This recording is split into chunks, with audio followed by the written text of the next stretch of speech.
Hello, my name is Melissa. I'm here from Connecticut. You're going to have to speak a little louder. I don't get told that often.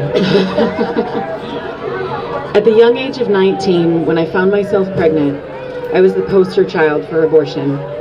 Addicted to drugs, abusive relationship, no money in the bank or prospect for a successful future. However, I knew the truth. I had a baby growing in my womb, a life I had no right to end based on my current circumstances. Fast forward about 4 years, my son is thriving, I've left his father, and immediately try to find love with another man. It doesn't take long, and I'm pregnant again.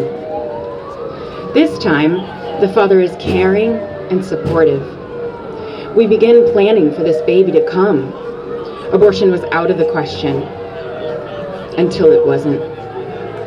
Until fear, and honestly, selfishness crept in. The lies of society seemed palpable. My body, my choice, right? Not only did I choose death for my child over life, but I stole fatherhood from someone too. That child was as much his as mine, and I gave him no say. The abortion itself caused me both physical and emotional pain.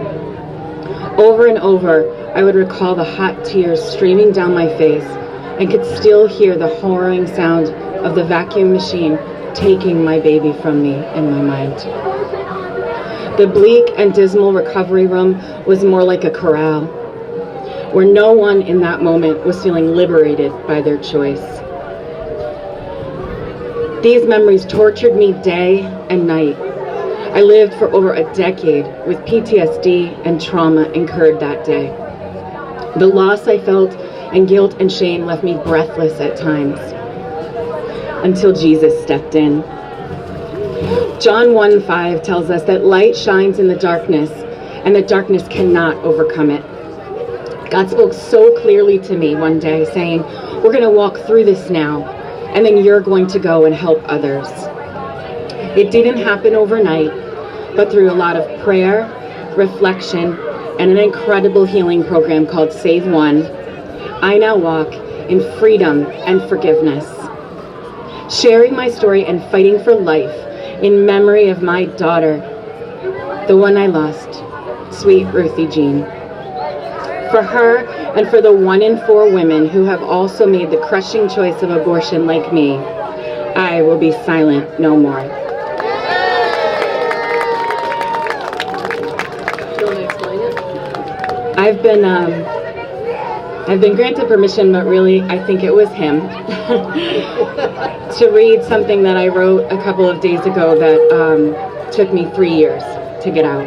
And I'd like to read it all to you. It's an open letter to the father of the child that I aborted, because the reality of it is, we don't talk about this enough.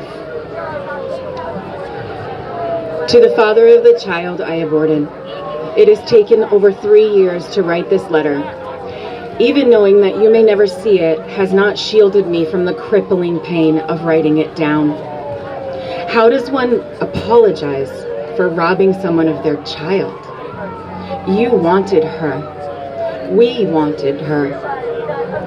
In the name of choice, I stole her away from you without a single care for your loss.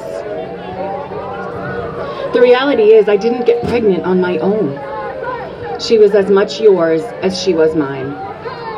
Only one of us was given the privilege to nurture her at her most vulnerable stage. I abused the power that I had over both her life and yours. I stole life from our child and fatherhood from you. You came home from work that day ready to greet us with love and affection, and I shattered your heart. At least I could live with my own choice. You were given none, rendered powerless over your ability to save your own child, told to leave and never come back. No amount of apology could suffice. I often wonder, are you married now?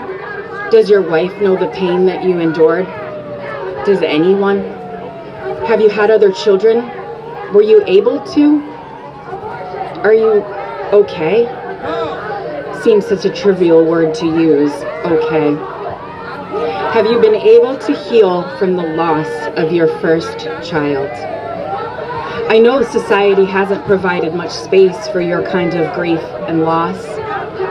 That's wrong. I remember the look of sheer terror on your face as my choice was proclaimed. Abortion hurt you too. In AA, they teach us that you shouldn't make direct amends to someone if to do so could cause them harm or others. This is why I'm writing.